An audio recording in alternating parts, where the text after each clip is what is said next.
We did footwork for like an hour, and then we did bike sprints. I don't know if we should tell the story. Talk about the smoke circle, what that is, what we do. Smoke circle is a little squad that gets together, and we like to grill, we like to smoke on DB's smoker, and it's a pretty selective group. So I want you to build your ultimate BYU player. Obviously, I know who you're gonna take. Vertical. Kaba 41. We tested AJ yesterday. Maybe I don't know if I should say this.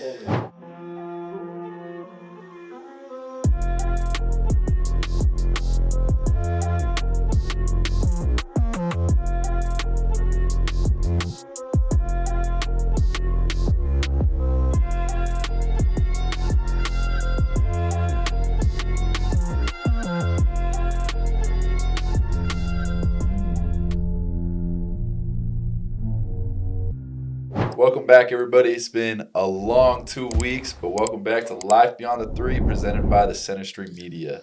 I'm Trevor Nell. I'm Dawson Baker, and today we got a special guest in Parker Rhee.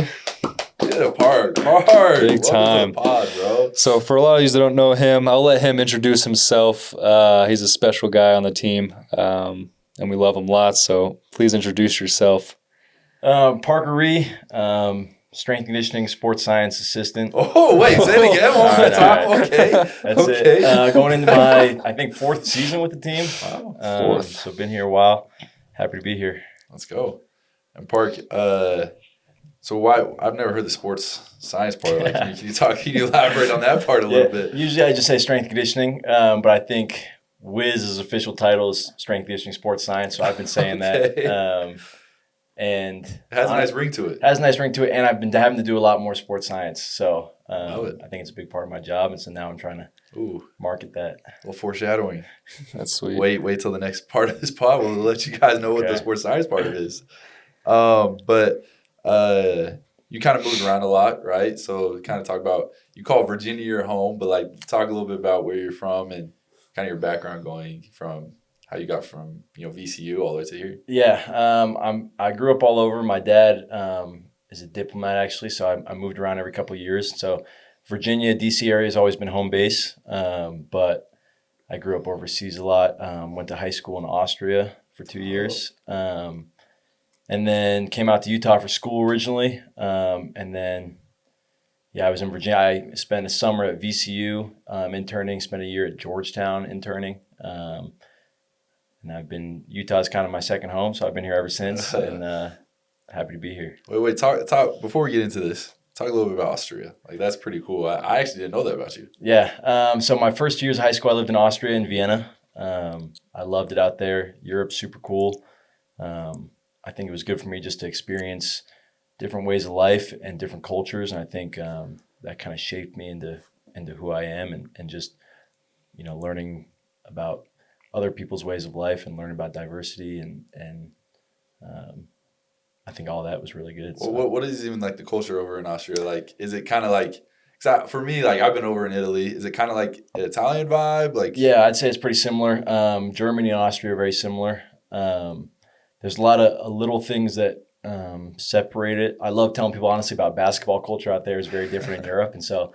I loved basketball growing up. I moved over there, and it's kind of a different game. And so how I tell people, everyone here wants to be like the 6'7" wing scorer, but everyone over there wants to be either like Ricky Rubio or Jokic. And so like everyone's a passer, everyone plays team basketball and stuff like that. And so that's like a funny little difference. That's funny. Tell me about, so we talked about this a little bit, is since you grew up in Virginia, East versus West. What is better? Let's talk about everything. Food to culture to sports, everything. Give me the rundown, East versus West. I love the East Coast, but I'm a little bit of a traitor. I love the West Coast. I want to live in California when I'm older. Wow. I'm kind of with DB. What part of California? Anywhere. I love the Bay Area. I love San Francisco. There we go. San Diego. LA. I love it all. I'd say there's a lot of big differences. One, I think, on the East Coast, at least where I grew up, is academics are like super, super emphasized. So going to college, going to a prestigious school is a big deal, and everything's about kind of what you do and what you do after school and your career. The West Coast, I think it's much more based on what you want to do, and even in finding your career is what would I enjoy and what will allow me to have the life I want to live and have work-life balance. Whereas the East Coast, it's all about being successful and making money and all that. So that's kind of a funny distinction that I often tell people. Wow. Wow. Deep. I love that. What about food and basketball, or just basketball? Athletes? I love talking about basketball on the East Coast. I'm from like the DC area. I always think the DMV, DC, Maryland, Virginia has the best basketball in the country at the high school level. I think I heard Jay Wright at Villanova talk about once where he said he loves to recruit out of the DMV because the best athletes play basketball there. And like in the South, in Texas, the best athletes are usually playing football. But in DC, everyone cares about basketball. And so there's like a long history of DC basketball, Maryland basketball, Virginia basketball. Kevin Durant, Victor Oladipo, Markelle Fultz, all these guys kind of came out of the same 5 schools. And so I think it's awesome just to have that culture. It's tough, bro. Wow. You're very, very cultured. Thank you. I love that. Just to talk about, we'll kind of talk about like how you got to BYU, but was it weird? Our first game is against VCU. Your strength, conditioning intern, there. Was it kind of like a weird, like, kind of tug at your heartstrings a little bit? And honestly, stuff like that? I was really excited when we were at Selection Sunday and we watched it. I saw VCU. Most of the staff had moved on, so I didn't really know anyone except for my old boss, the strength coach who was there. Oh, that's tough. So it was fun for me. As soon as we got out of there, I sent him a text. I said, "See you in Denver," and he hit me back. And so I was excited to see him. We had that kind of open practice the day before, and he ran over to me, gave me a big hug, and so we talked for a while. And so I was definitely happy. I was nervous, and so I was definitely happy once we got the win. But I loved VCU. I love my time there. It's a great basketball program, especially from the mid-major perspective. It's just a smaller school that just cares about winning. And so being there was honestly so good for me. And seeing what a successful kind of mid-major, they're mid-major, but really they're really a high major school, and seeing that was awesome. And so my time there was I'm really grateful for that. Wow, let's go. Sweet. How did you transition from VCU to BYU? What kind of led you to BYU? Yeah, so I found out about strength and conditioning my freshman year of college at BYU. And I ended up taking 2 years off from school. Just wasn't sure really what I wanted to do. Wasn't sure if I wanted to transfer or not. So while I was home, I was at Georgetown. I found an internship. Spent a year there. I loved it. They kind of taught me everything I knew at the time.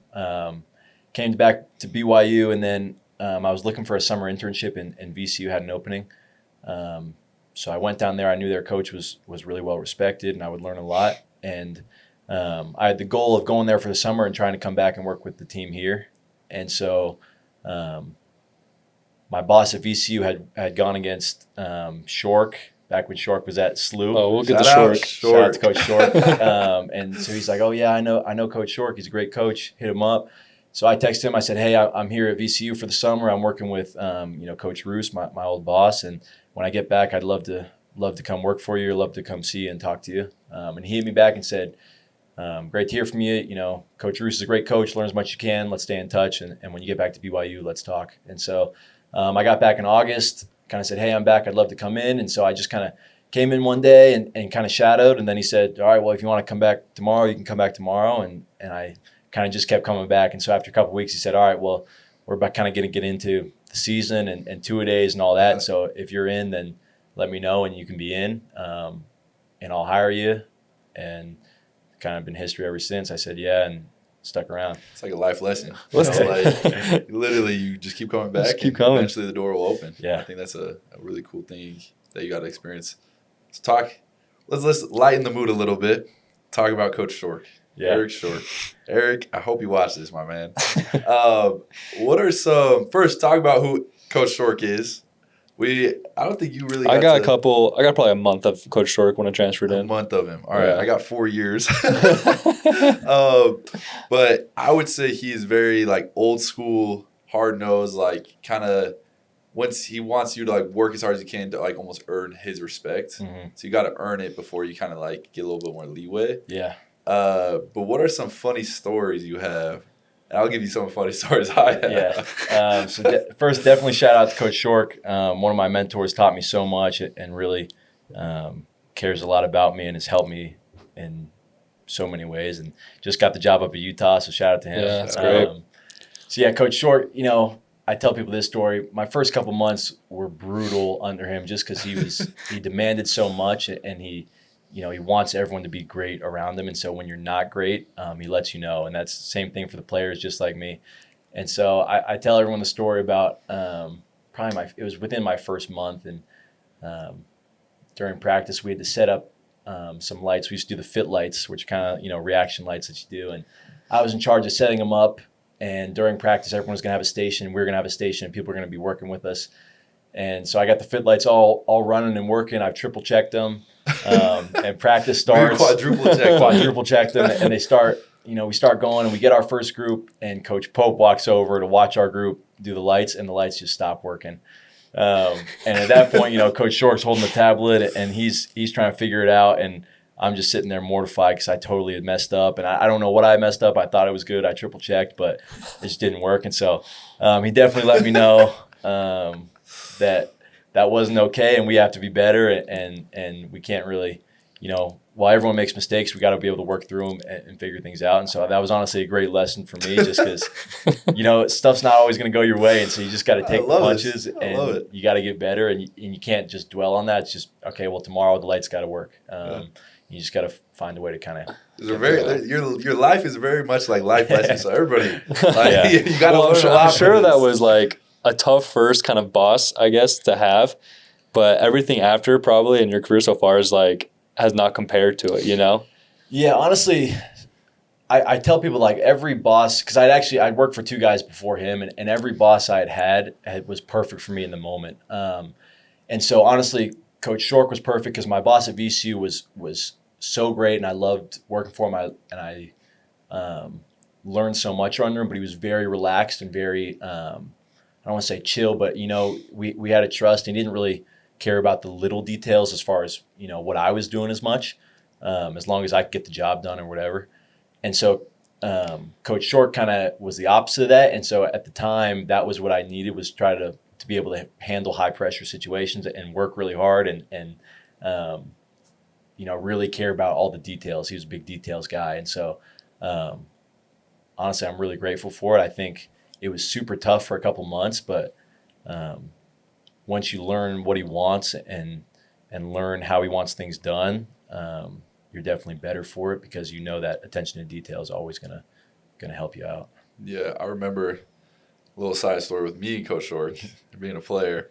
You were just saying like he's perfect for you in that moment, right?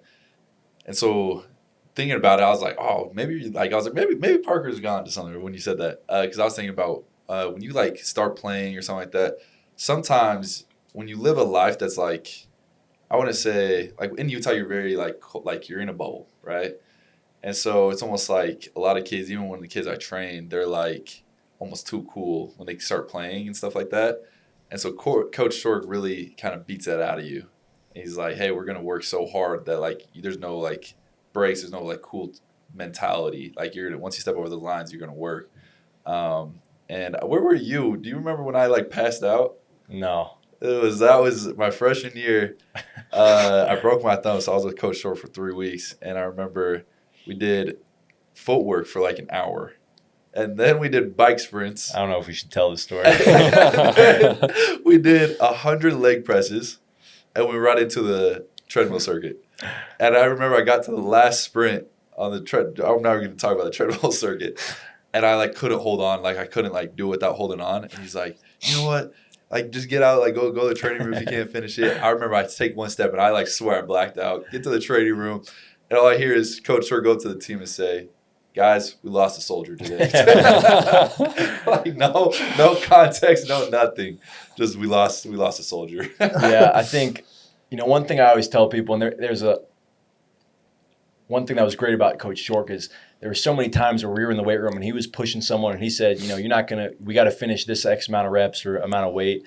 And I used to be like sitting there in the back, like, I don't know if he's going to be able to finish it. Like, we should probably, bring it down a little bit. But, maybe not you, but everyone else always, always seemed to kind of dig deep and get it done. And so that was a lesson for me. Like, hey, these guys want to be pushed, and often we're putting on limits on people that don't exist, and we got to allow them to push past their limits and our limits, and really work as hard as they can and reach those new heights. It's kind of crazy. I bet you felt this trying to come back. Like, your brain almost limits your body, right? Like, your body can go so much farther, but your brain is almost like, hey, let's calm it down. Like, but once you get to, like, you feel like your breaking point, you have like a whole nother like 3 levels you can actually reach before you actually reach that breaking point. So I think it's super unique how like your brain kind of works and how you got to like be comfortable being uncomfortable. I love that saying. So that's super interesting. Yeah, no, I definitely. UC Irvine, our coach, was that way all the time, always pushing your mental capacity, like to where like when I first broke my hand, I was coming back in practice. It was like 4 or 5 weeks. I just broke it, had surgery, came back, and he would just get so mad if I wasn't playing to my potential, blaming it on my hand. Like every little thing was because of my hand. And he just made points about that all the time. Like it's just a mental thing. So and like mental. It doesn't hurt. Crazy. You gotta get over it. Which is like, I don't know how true it is. but definitely that mental ability to like put things aside and just work is definitely key. So Parker, tell us transitioning from Shork to Wiz. Obviously, different style, NBA style. Has some cool credentials. What have you learned from him? What's it been like working with him? Yeah, so, I've loved working with Wiz. Like I said earlier, I feel like every person I've worked under has been perfect for me at that time and that stage. And so, Shork and I had a great relationship, and I learned so much. And so I think Wiz coming in and working for him, I think has kind of elevated me and helped me work on some weaknesses that I had. And so one of them has been that sports science part. Wiz comes from a high performance mindset. And we do a lot of technology, we do a lot of data, and he's always looking to improve. And so I think that's been great for me is oftentimes we're like, oh yeah, this is good. And we get complacent. We're like, okay, we'll just keep doing this. And he's saying, no, well, how can we make this better? How can we maximize our efficiency and our effectiveness? And so I'm constantly having to kind of keep up with him in terms of adding more value to the program and questioning everything we do. I think a lot of people get comfortable and they say, well, we've always done something this way. And so, why change? And Wiz is definitely a forward thinker, and he definitely has that mindset of let's get better every single day, and let's always strive to improve. And so the data thing has been huge. Sports science, learning to use different technology. We have a ton of tech in the weight room now. Talk about the tech real quick. Yeah. Let's talk about, and then we'll go right into what we wear as players. So talk about the tech in the weight room. So there's a lot. So, when we get a new guy, we take him kind of through a whole testing battery and kind of get a whole profile in terms of his movement profile and his jump profile. And so we do the Hawkins force plate, which basically we do a series of jumps, probably 10 jumps, and it gives us, more metrics than I could ever look at based on, asymmetry and reactive strength index and eccentric utilization ratio, which, okay, mic drop. It sounds fancy. Even I don't know half the stuff I'm looking at. And it's a lot of it can be broken down in easier ways. But, we look at the force plate. Then we'll do the Kanga Tech, which is basically a strength assessment. The worst machine ever. Yeah, basically, we just take you through a series of tests where you have to hold certain positions and max effort isometrics. And basically what it shows us is your strength in different positions and how if there's any asymmetry in your muscles between your right and your left. And also, it gives us numbers based off of the NBA percentile. So we can say, your hamstrings are at 50 percentile of the NBA. So that's exactly, you're just as strong as the average NBA player. And so that technology kind of allows us just to know what guys need and what they need to work on and any red flags, especially in terms of rehab and coming back from injury. We have some benchmark numbers that we can always compare, and it just allows us to be more efficient and smarter when training. Yeah, I would value that so much because I feel like last year we were, for the most part, we were very healthy. And so I think that was credit to you and Wiz for making sure both weight and everything like that was tailored to, specific guys. I know a lot of people ask, like, how do you tailor, both with trying to either gain weight, increase, certain lifts, power lifts, but also maintain like mobility and injury prevention. Like, what is your thoughts on that? Yeah, I think when you're building the program, you always have to have your end goal in mind. And so our end goal is making you guys better basketball players. It's not making you better, deadlifters or making you better squatters. It's making you guys better basketball players. And so you kind of have to reverse engineer from that end goal. And, hey, maybe becoming a better deadlifter is going to help you become a better basketball player because you have limits in your lower body strength. Or maybe, we talk about Brody's kind of got a different program right now. He's doing more power-based stuff. We're trying to really tap into the fast twitch muscles and get him to be able to react and contract his muscles fast and be able to move quicker. And so you kind of have to have your end goal in mind of where does this player need to be and what does he need, and everything else will kind of fall into place. And so there's certain lifts that we kind of keep in year round. We trap our deadlift year round. We bench press year round. We do pull-ups year round. But right now in the summer, we're doing a lot of speed and agility. We're working on lateral quickness. We're working on our 3/4 court sprint. We did some curved linear sprints. Wait. Can we hurry and tap into the 3/4 court sprint real quick and just talk about who holds the record right now? Yeah, we did some number crunching. And from our combine last year, Trevin Nell was our fastest 3/4 court sprinter. I think we need to emphasize the right sample size. Not everyone's been. I don't even call it. No, we got to bold it. We got to clip it. Dawson, and let's throw it out to the world that I was the fastest. Dawson was injured, so we didn't get any numbers on him. I don't know if he wants to say that he'd be faster. And we will say we did have a kid at camp last week who had a 3:15, so you're only 100th of a second faster than like a 15-year-old. But hey, all I heard is I still won. Okay. So, some of these athletes at the Fathers and Sons camp were elite. Actually elite.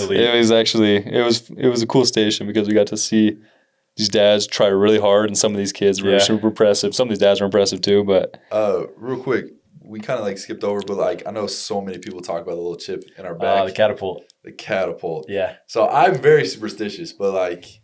For the catapult, I liked it because we like shrunk it, down. But like talk about what the catapult even is, shot tracker. Like talk about those little things that we use so much. So we use Catapult right now. If people have seen the little chips that go on the back of the jersey, some kind of guys are wearing sports bras. Basically, that's what it is. Catapult, Connexon, StatSport are all companies that basically do GPS monitoring and they track movements through an accelerometer or GPS systems. And so basically that's a huge part of what we do. We use it basically to track your practice load and your game loads. And so what it allows us to do is basically see just how much our guys are doing on a day-to-day basis. And we use it to kind of I'm using big words here. Periodize our entire season. And your vocab is unreal. This new title has got science, I guess. No, so that's been one thing that I've really honed in on this year. I'm kind of taking on that role of kind of the load management side and making sure you guys are peaking at the right time. And so we're really thankful to have a coaching staff that's super bought into it. And so we give them a suggested load number for the day, and they follow it almost to a T.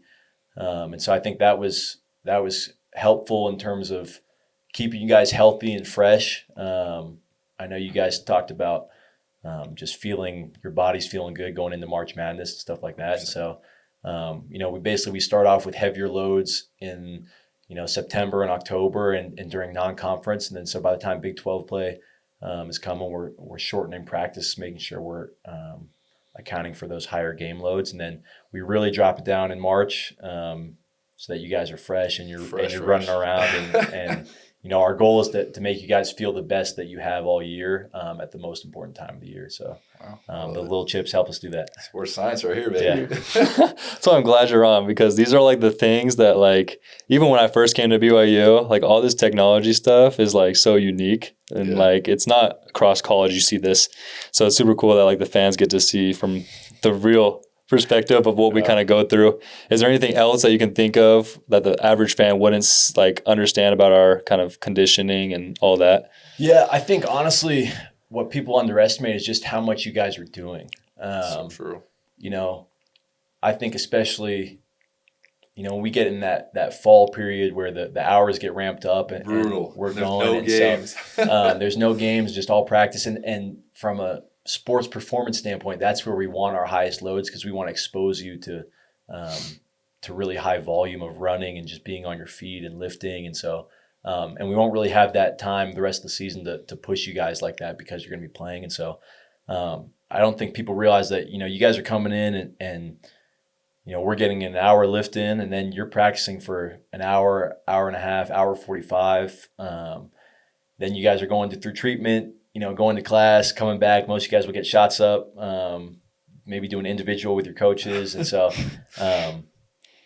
I think people don't realize the toll that takes on your body and how locked you have to be with the sleep and the nutrition and the treatment and the recovery, just to allow you to practice at that level, let alone play and let alone, perform and be successful. Every D1 athlete, every team in the country is lifting and practicing and getting individuals. So that's honestly the bare minimum to keep up. Yeah. And so when people talk about hard workers in college, you're the 1% of the hard workers. And so, just going to practice and lifting and getting better is honestly the minimum. Yeah. And so if you want to separate yourself, like it's hours upon hours every day that you're dedicating to your craft. And I don't think the average fan really understands the toll that has on your body. And honestly, the work that it takes to rehab and to go through a whole season. And, I was telling someone by March Madness, we were in Jersey for that Sweet 16 and my body just felt so exhausted from the travel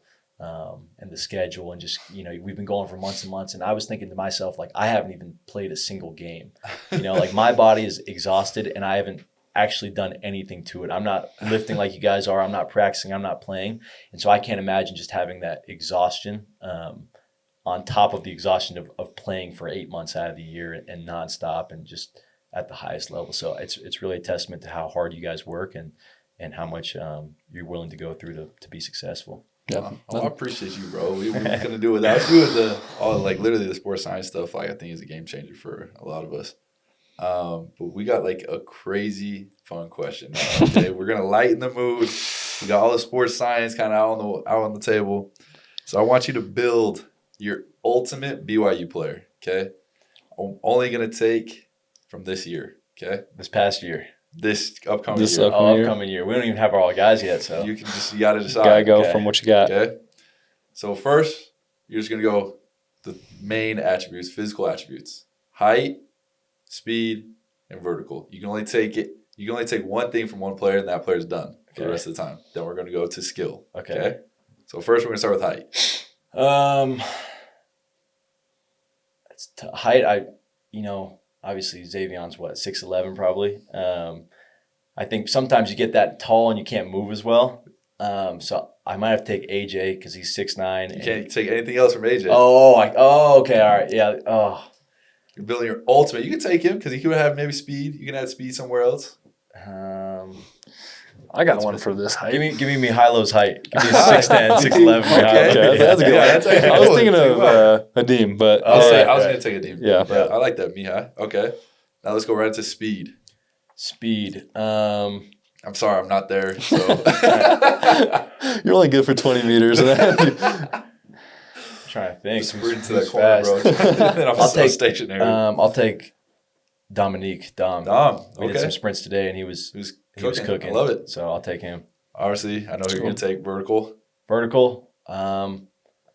Keba 41. Yeah. Got you.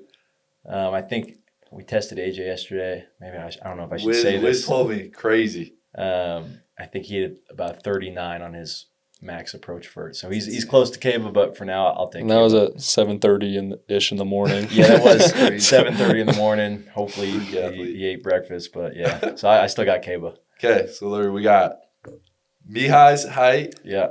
We got Dom's speed, Keba's vert. Let's go right into skills, okay? You're going to go straight, just feathery touch shooter. Give me Richie. Richie. I love it. Okay, you got the... It works. May not be the prettiest, but it goes in. Next one, we'll go handles. Handles. I guess Rob isn't here yet. I'm hoping he's got some handles. I'll take So Rob. Rob did have some nice handles against us. Yeah. Okay, and we'll go jumper. Just like getting into midi. Oh, midi. jumper. I got AJ. AJ I feel jump? like he can get to his midi whenever he wants, and it's always butter. I So love it. And then we got 2 more. We got catching and finishing, and we got floaters. Catching and finishing. I'll get Xavier up there. I feel like Okay, You know, I like it. people He, are going actually in does, lobs, he so- goes for it. he goes for it, and it's doesn't even look like it's close to the basket, and he always seems to catch it and throw it in. So I'll take him for now. He's got some work to do, but I'm Okay. not mad at that. Floater. Floater. Oh, Dawson Baker, shot maker. I was waiting for. Yeah, I was that's like, a "You're really not no-brainer. gonna." No, I got He's literally yeah. right here. Come on, dude. Okay. I knew the floater was coming. I like it. Well, I feel like that's a That's epic good. duo. That's elite. Yeah. Would you That's change elite. anything? You have a chance to switch cases. Are you gonna switch cases with anybody? With any of those, I don't know. That's a pretty elite player. He's an elite player. I don't know. That's pretty good. I would I probably like go it. with that. All right, Park. Let's go. Dawson All right. has a great one to talk about to finish everything off. Oh, this one? I'm never included in this. I don't think anybody else is besides you two lovebirds. So you can just Talk about the smoke circle, what that is, what we do. Yeah. It's kind of emphasize weekly, what the but smoke circle is, so nobody gets any Yeah. other The idea. smoke circle is a little squad that gets together, and we like to grill. We like to smoke on DB's smoker. I know he just got a deal with Traeger. I don't know if we're allowed to talk about that, but Okay, so that's gonna happen. But it's tough. So, DB is pretty elite, especially when it comes to the barbecuing. So we get together, we talk, we hang out, and it's a pretty selective group. invite only. Invite It's only. like, If yeah. anybody's trying to go, I'm Yeah. sorry, I don't get the invite. I don't think anybody is. We're hoping You to bring can- it a You little can bit see it more on mainstream. Instagram, though, guys. You Yeah. definitely will see the post on Instagram. Yeah. Of the uninvited. So yeah, it's a fun time. Hopefully we can do some stuff for the team and Maybe some fans. I don't some know. fans, They would some love it. grilling. We'll have to run that by Danielle and Lucy probably. What is your guys'? You get to pick one thing you're gonna grill, cook, and one wing flavor you get to cook. Go. Well, I'm doing ribs. Ribs. Usually- What flavor? It's my own kind of Secret wood sauce. fire, garlic kind of flavor. Don't let everybody know. That's okay? all I'll Hush, disclose. I always got to do the wings. I feel like that's the specialty. What flavor?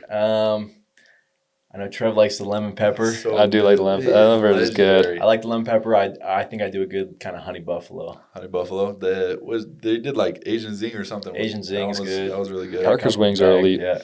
All right. Well, hopefully you guys can get invited to the smoke circle. I'm not invited to that. Might be too old, I guess. You got little kids around. But to finish it off, I know you're a big hiker. So Mhm. what is one hike you would suggest people go on? There's so many. That's what I love about Utah. Is there's so many great hikes, and I love getting outdoors in the summer. I'd say one. It's a little bit farther, not in Utah, but I went up to Grand Teton National Park last summer, and I hiked Middle Teton, and I swear I almost died. It was one of the hardest things I've ever done, but it was like beautiful at the top, and that whole area is beautiful. In Utah, I love Mount Nebo. Nebo. Mount Nebo is like an hour south of Provo. Pretty steep, pretty tough, but really good views and super fun. What's your one hike that's on your bucket list that you want to complete before? On my bucket list, I want to hike Half Dome in Yosemite National Park. Whoa. So Let's go. That's on the bucket list. Let's go. Well, Park, do you have a hike you like to go to? Actually, I just did the Y Hey, okay. for the first time.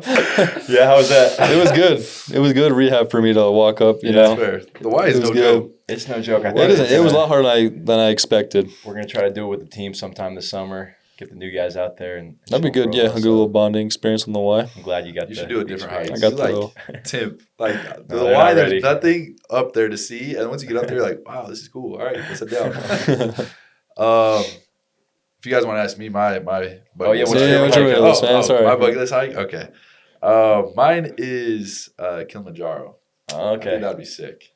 Definitely is going to take some time to get to, but I think it'd be cool. So if you ever want to go with me, let's make it Yeah, happen. we'll have to do it. All right, Park. This is the last thing we got for you.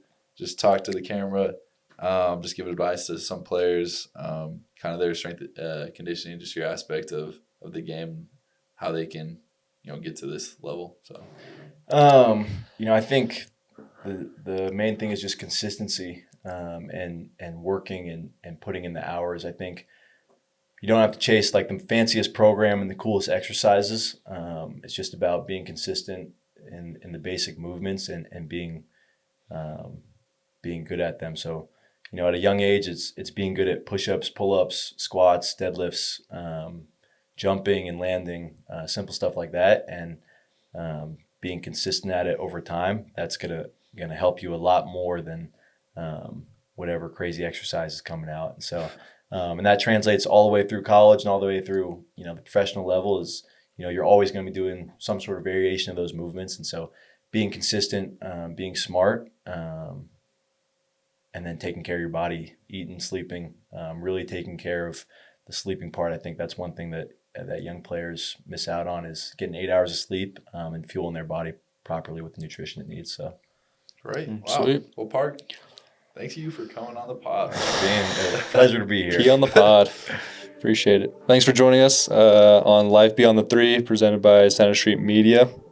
If you guys haven't noticed, Xavion's little advice to spruce up the place worked. We got some leaves. We might get some animals, we never know. But you guys can tune in on Apple Music, Spotify, or YouTube. Catch y'all next time.